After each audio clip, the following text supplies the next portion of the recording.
이보시오, 내 아주 신기한 경험을 했는데 말이요. 다들 내 이야기 한번 들어보시오.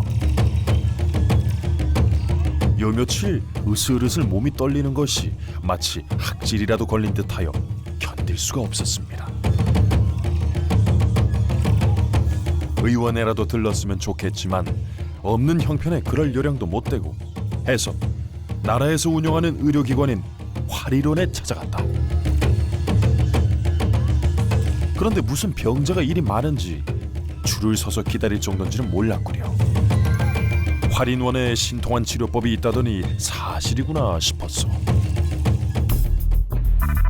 헌데 그 치료법이라는 게 옷을 홀랑 벗기고 거적대기를 덮어주더란 말이지. 사내들만 있었기에 망정이지 참 민망한 풍경이 띠다 그려. 그리곤 한증소라 불리는 무슨 움막 같은 곳으로 들어갔는데 뜨거운 열기에 수증기가 자욱합디다. 처음엔 숨이 턱턱 막히는 게 이게 뭔가 싶더니 좀 앉아있으려니 뜨끈뜨끈한 것이 땀이 쭉 나면서 몸이 가뿐해지는 거요. 정신을 차리고 둘러보니 움막 가운데 화로에다 소나무 가지를 떼면서 거기다 물을 조금씩 붓는 게 아니겠소. 그런데 더 놀라운 건 그 일을 하는 게 의원이 아니라 중이더란 말이지. 한양도성 내 승려 출입이 금지돼 있다는 건 세상이 다 아는 일인데 말이요. 엄연한 유학의 나라 조선인데 관공서인 화린원 안에서 승려가 의원 노릇을 할 줄 누가 알았겠어. 참 세상 알다가도 모를 일이라더니 그 승려를 한증승이라 부르더이다.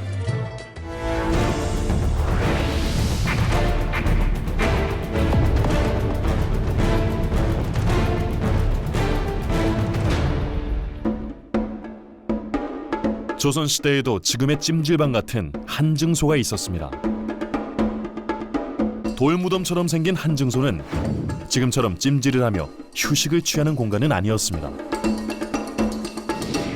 소나무 가지를 태워 뜨거운 열기로 환자들의 병을 고치는 엄연한 치료시설이었죠.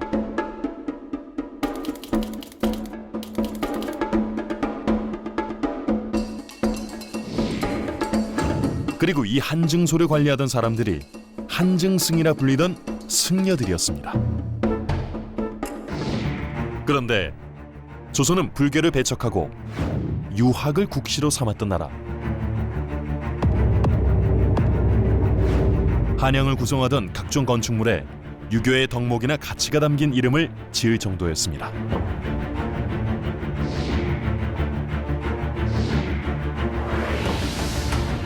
또한 조선 초기엔 한양 내 원차를 제외하곤 사찰 건립은 물론 승려들의 출입도 금지했었습니다. 그런데 어떻게 승려가 버젓이, 그것도 사찰이 아닌 관공서에서 일을 할 수 있었던 걸까요?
한증승도 바로 이런 경우였습니다.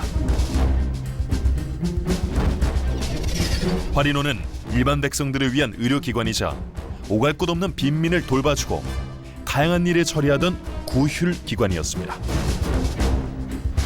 업무가 많고 다양하다 보니 전문적인 일손이 필요했는데 종교인으로서의 소명의식이 있었던 승려들이야말로 빈민구제 요원으로서 딱 맞는 인력이었던 겁니다.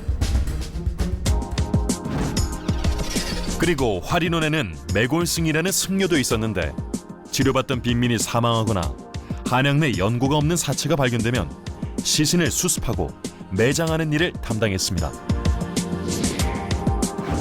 당시 10만 명이나 몰려 살던 한양 역시 전염병과 병사를 비롯해 다양한 사고사 등 사체를 수습해야 하는 일이 많았습니다. 그러다 보니 매골승 모집 공고를 낼 정도였는데요. 매장을 많이 한 매골승에게는 관직을 하사하기도 했답니다. 아무튼 조선왕조실록에도 한증소에 관한 이야기가 종종 언급이 됩니다. 세종 때 한증욕이 효과가 있는지 확인해보라는 지시가 있었고 같은 해 한증소에서 사망사고가 나자 의원을 보내 조사를 하기도 했습니다. 또 문종 때는 경기도 일대에 전염병이 돌자 병자들에게 목욕 증위, 즉 찜질을 하도록 명했다는 기록도 있습니다. 사망사고도 있긴 했지만 한증소의 효과를 높이 산 조정에선 한증승들에게 쌀과 배를 내려주며 빈민구제를 독려했습니다.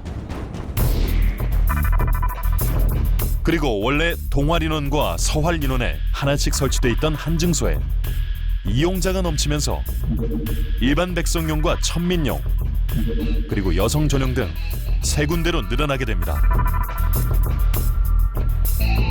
또한 석탕자라는 욕탕도 생겨 보다 쾌적하게 치료를 받을 수 있게 되었죠. 그리고 이 모든 것이 무료였습니다.